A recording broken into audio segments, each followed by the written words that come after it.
Welcome to Kavitha ஐயர்லன் TNPSC. இன்றைக்கி ஜனவரி 25 முக்கிய தினங்கள் பற்றி பார்ப்போம். ஃபஸ்ட்டு கரண்ட் அஃபேர்ஸ் என்ன பார்த்தோன்னா, தமிழ் மொழி தியாகிகள் நினைவு நாள். தமிழ் மொழி தியாகிகள் நினைவு நாள் வந்து இன்றைக்கி செலிப்ரேட் பண்ணுறோம்.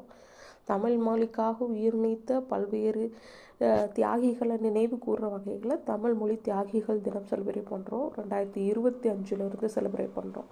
அடுத்து தேசிய வாக்காளர் தினம். இந்திய தேர்தல் ஆணையம் தொடங்கப்பட்ட நாள் 1950 அப்படின்னு சொல்லுவோம். ஜனவரி 25 தான் தொடங்கப்பட்டது. அதை நினைவு கூறுற வகையில் தேசிய வாக்காளர் தினம் செலிப்ரேட் பண்ணுறோம் 2011 அடுத்து தேசிய சுற்றுலா தினம். அடுத்த தினம் பார்த்தோன்னா, அன்னை தெரசா இருக்காங்கல்ல, அன்னை தெரசாவுக்கு வந்து பாரத ரத்னா விருது வழங்கப்பட்ட தினம் இன்னைக்கு. 1980 பாரத ரத்னா கொடுத்தாங்க.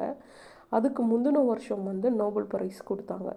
அடுத்து ராபர்ட் வில்லியம் பாயிலோட பிறந்த நாள். பாயில் விதியை கண்டுபிடிச்சவர். அடுத்து நமக்கு எல்லாருக்கும் தெரிஞ்ச டி முத்துசாமி, திருவாரூர் முத்துசாமி அப்படின்னு சொல்லுவோம். அவரோட இறந்த தினம். இவர் வந்து இந்தியாவோட சென்னை உயர்நீதிமன்றத்தோட முதலாவது இந்திய நீதிபதியாக பதவியேற்றிருப்பார். இவருக்கு எதிராக நிறையா இந்திய நீதிபதி எப்படி பதவியேற்க முடியும், இந்தியர் எப்படி பதவியேற்க முடியும்னு நிறைய போராட்டம் நடந்திருக்கும். இந்த டி முத்துசாமியோட இறந்த நாள். அடுத்து இந்த கீழப்பழுவூர் சின்னசாமி என்ன பார்த்தோன்னா, ஹிந்தியை ஆட்சி மொழியாக்கணும் அப்படின்னு போராட்டம் நடந்துக்கிட்டு இருந்திருக்கும் 63 பீரியடில்.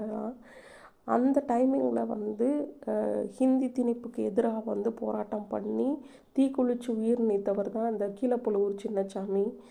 இந்த பராசக்தி மூவியில் வந்து ஹிந்தி திணிப்பை பற்றி நிறைய சொல்லியிருப்பாங்க. அதுக்கு எதிராக வந்து தமிழ்நாட்டு மக்கள் சரி எப்படி போராட்டம் பண்ணாங்க, மதராசி மக்கள் எப்படி போராட்டம் பண்ணதை பற்றி சொல்லியிருப்பாங்க. அதுலேயும் இந்த கோவிந்தா ஒருத்தர் இருப்பார். அவர் இப்படி தான் வந்து தீக்குளிச்சு ஃபஸ்ட் டைம் வந்து இறந்து போவார். அதை பற்றிலாம் சொல்லியிருப்பாங்க. அந்த படத்தை பாருங்கள். அடுத்து வந்து என்எம்ஆர் சுப்புராமனை வந்து நம்ம மதுரை காந்தின்னு சொல்லுவோம். இவரோட இறந்த தினம் இன்னைக்கு. இதுதான் வந்து ஜனவரி 25 முக்கியமான நடப்பு நிகழ்வுகள்.